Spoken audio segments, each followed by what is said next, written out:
Andy LaVigne, thanks for sitting down with me today. Great to see you, Sean. Great to see you. I understand I have caught you over in Europe right now. Yeah, I'm over for some International Seed Federation meetings here in Switzerland and heading back next Friday. No rest for the wicked, sir. Not too bad. Good stuff, Andy. Andy, well, thanks for taking the time to do this. We are recording this in advance of an election, and it is to say a divisive and polarizing election year would be an understatement. And the question, of course, that our audience has is what impacts is this going to have? Even the lead up, and then tomorrow with an election. Goodness knows how many days after that until we find out who actually wins that election. Tell me a little bit about your take on this. What has this done? What's next? Share with me, Andy. Well, I'd like to say this is probably going to go down as one of the most interesting elections that we've seen in a very long time in the United States. And no matter what happens tomorrow or in the coming week and months before the next administration comes in, we're going to have a change of administration and likely a change in Congress between who rules the House and the Senate.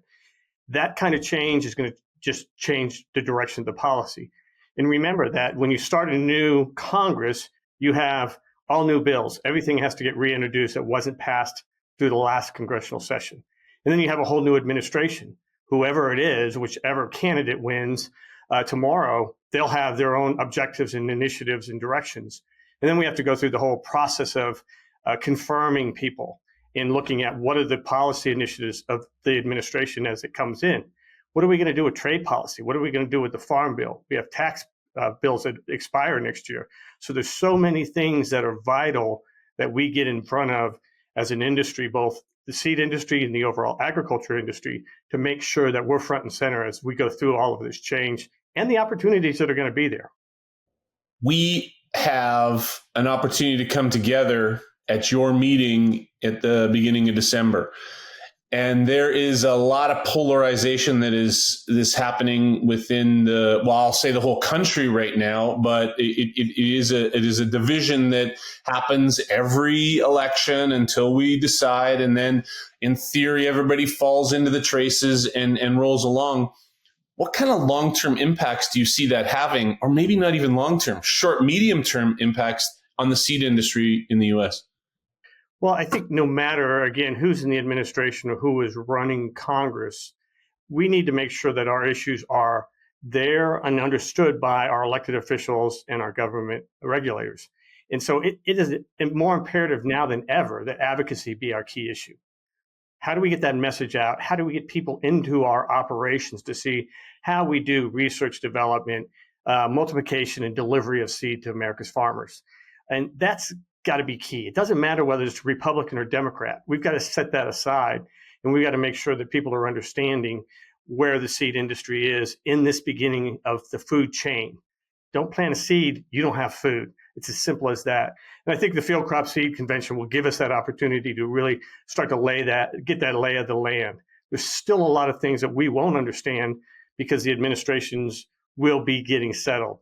Congress will be deciding who's in leadership and who's not in leadership, and what are the policies that they're going to go for right out of the chute come January. So a lot of things that we've got to look at, but again, as an industry, we've got to speak with that unified voice. Andy, this December ASTA meeting has always been a trade show and a networking event. Those pieces are still obviously a big part of this meeting, but I'm hearing and I'm seeing that you're bolting on a big time emphasis on the content. What does this mean for someone who's attending or thinking about attending? Yeah, I don't know that we're changing all that much with this meeting. What we're trying to do is keep up with the issues that are in front of the industry. And as the industry changes, as we move out of COVID and really start to look at that direction going forward, we're trying to evaluate what's important to the industry and what are those horizon issues that we need to make sure are in front of the seed industry and those that are going to impact agriculture in general. As I said, Farm Bill is going to be key. We need to pass one. We've got these issues with biofuels and sustainable aviation fuels. We've got soil health. We've got all kinds of issues that are going to either directly impact the seed industry or indirectly impact them. And we've got to make sure that people are aware of what's going on. So as we look at trying to develop content, those are the key things that we're doing. I think networking in the trade show and the expo hall are still going to be absolutely key for people to be able to talk to their suppliers, talk to other people about what new developments are happening in equipment and services and things like that. So those are going to be key to give that opportunity for the participants to go to the expo hall and have those conversations and the receptions and everything. But we've got Dan Bossi coming back for the Global Ag Economy Forecast, which should be absolutely interesting given the headwinds that the agriculture community has before it today. We've got Sean Hackett with whether or not managing unpredictable or unpredictability from extreme weather events. We can't deny that we have seen some very severe weather events, but just about every farmer I talk to, they credit the resiliency of the seed to be able to get a crop these days. We'll have ballots to bills, and we'll talk about the elections on the state and federal level and what that means for agriculture over the next 2 and 4 years. And then, of course, we'll have some sessions on the expo hall about innovation in the industry, change, various policies that impact everything from seed tag labeling to seed treatments and EPA policy. So we see a lot of the same things happening, and that emphasis on networking in the expo hall, but also those issues that are impacting the seed industry and those horizon issues that we want to make sure are in front of everyone. And one of the things that I feel like I'm having a lot of conversations with in hallways at meetings is how critical it is to actually be there to be part of these conversations. These aren't conversations that we can just let kind of settle where they may. This takes true engagement, doesn't it? And this is what your meetings bring to the table, is an opportunity to have that level of engagement.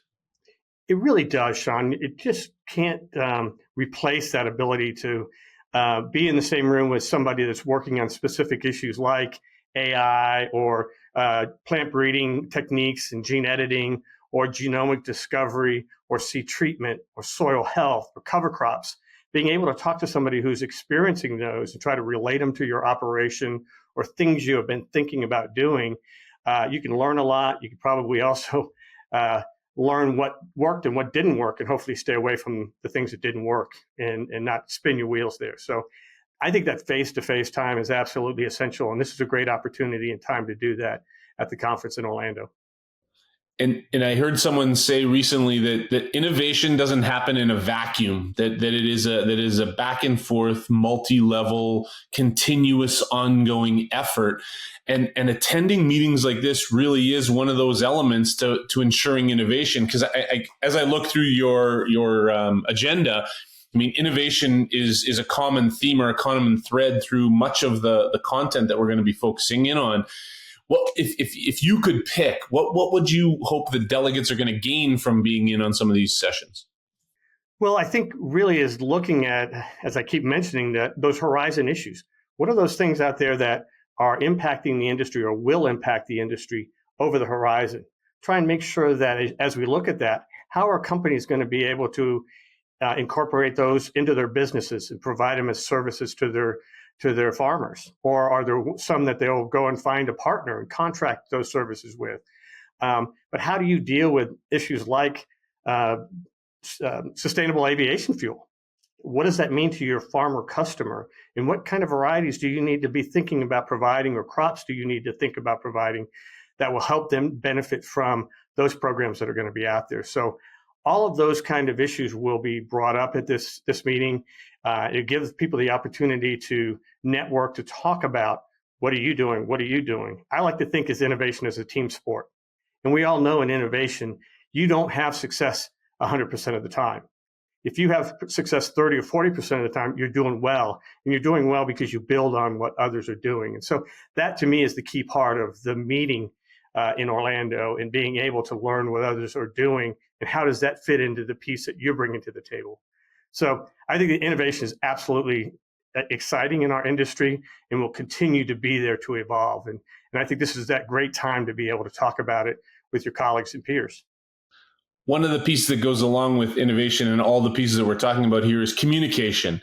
And we at SeedWorld certainly know that telling the seed sector story is a critical priority especially given the scenario of the politicians and even the general public having such a low understanding of what it is that we do in the seed industry. Is this communication effort, this connecting to be able to tell the story, is that part of the focus at FCSC?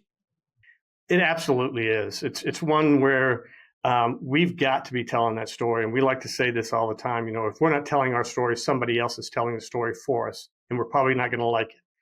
It's absolutely vital that we're out there with our elected officials and our government regulators to help them understand how seed is produced, how we research, how we develop, how we multiply, and how we bring those to America's farmers. It's not easy, and people need to understand that this is a process, and it's a very technical process. And there's nothing better than to bring somebody out to your operation, to your research facility. We've brought EPA last year out to seed treatment facilities in the Midwest.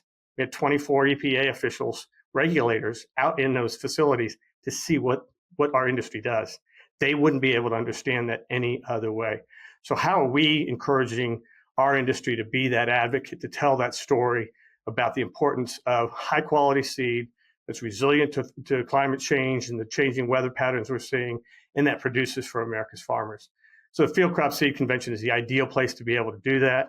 And we are going to see an increased push for advocacy in our industry going forward so that we can support America's agriculture sector and help America's farmers be successful. How important is it that we generate a collective voice? And I'm not suggesting that everyone has to sing from the exact same song sheet, but that there's a collective voice.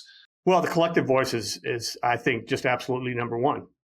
If we go to any legislator or regulator and have different voices, even if they're a little off, that causes problems for them, and they just decide not to address the issue. So as much as possible, we need to have a similar collective voice about topics as they come up or things that we want to push to get done. And so I've seen time and time again where industries will come to the table and their voice is a little off, and the legislator or the regulators are not going to pick a side, so they do nothing. And that's not an alternative for us. We can't not see innovation continue to blossom. And with that, we've got to have government policy or legislation to be able to guide it. So that collective voice is key. And I think it's all of our responsibilities to be able to tell that story at every single level, at the local level, the state level, and the federal level, and even the international level, because we are leaders globally, to be able to help our industry stay innovative, stay successful on behalf of the farmer. Absolutely. I feel like when I talk to people about how many ASTA meetings in December they have been to, I feel like I'm still a junior when I tell someone that I'm only 21 years of coming to this meeting, when people have been to a lot more than double of that. And this meeting really does create, on my calendar, it's at the top of the list of an opportunity to be able to connect and engage with the industry. Your team has done a spectacular job of making some of the adjustments necessary to continue to grow this event. So I'm sending out a personal invite to anyone who doesn't go, should be going.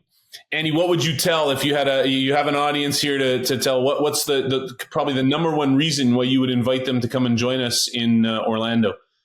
Well, I think that it's hard to figure out what that number one reason is, but I think it's bringing the industry together as a collective to be able to make sure that we are understanding that future and driving the future for our industry.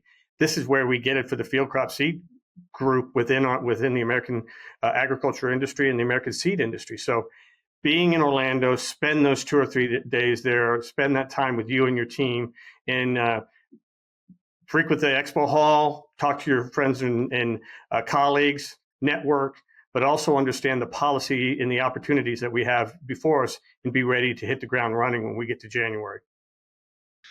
Andy, thank you very much for taking the time to sit down and chat with me. Look forward to seeing you in December, and travel safely. Thanks, Sean. Appreciate the time, and I look forward to seeing you in Orlando as well.